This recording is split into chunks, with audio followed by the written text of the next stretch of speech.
Hi friends, രൂപേഷാണ്. നിങ്ങൾ വാടകയ്ക്കെടുത്ത ബിൽഡിങ്ങിലാണോ business ചെയ്യുന്നത് എങ്കിൽ ഈ വീഡിയോ ഫുള്ളായി കാണാൻ ശ്രമിക്കുക. നിങ്ങളുടെ building owner GST registered person ആണോ എങ്കിൽ ന്യായമായും നിങ്ങൾ കൊടുക്കുന്ന റെന്റിനോടൊപ്പം GST 18% കൂടി കൊടുക്കാനായിട്ട് നിങ്ങൾ ബാധ്യസ്ഥനാണ്.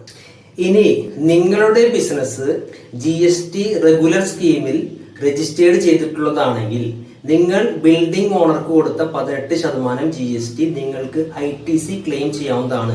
ഇൻപുട്ട് ടാക്സ് ക്രെഡിറ്റ് നിങ്ങൾക്ക് ലഭിക്കുന്നതാണ്. അതേസമയം ശ്രദ്ധിക്കേണ്ട ഒരു കാര്യം, നിങ്ങൾ കോമ്പോസിഷൻ സ്കീമിലാണ് രജിസ്റ്റർ ചെയ്തിട്ടുള്ളതെങ്കിൽ നിങ്ങൾക്ക് ഇൻപുട്ട് ടാക്സ് ക്ലെയിം ലഭിക്കുന്നതല്ല.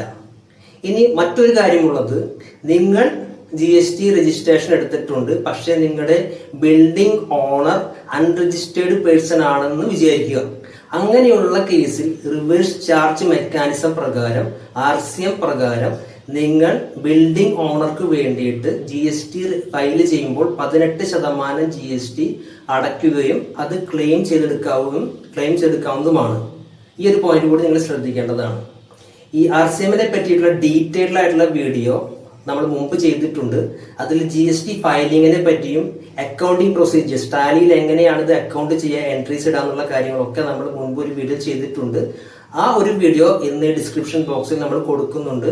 RCMനെ പറ്റി കൂടുതൽ കൃത്യമായി മനസ്സിലാക്കാനായിട്ട് നിങ്ങൾ ആ വീഡിയോ കാണാൻ ശ്രമിക്കുക. KP ടാക്സ് ഇന്ത്യയുടെ യൂട്യൂബ് ചാനൽ സബ്സ്ക്രൈബ് ചെയ്യാനും മറക്കരുത്. Thank you.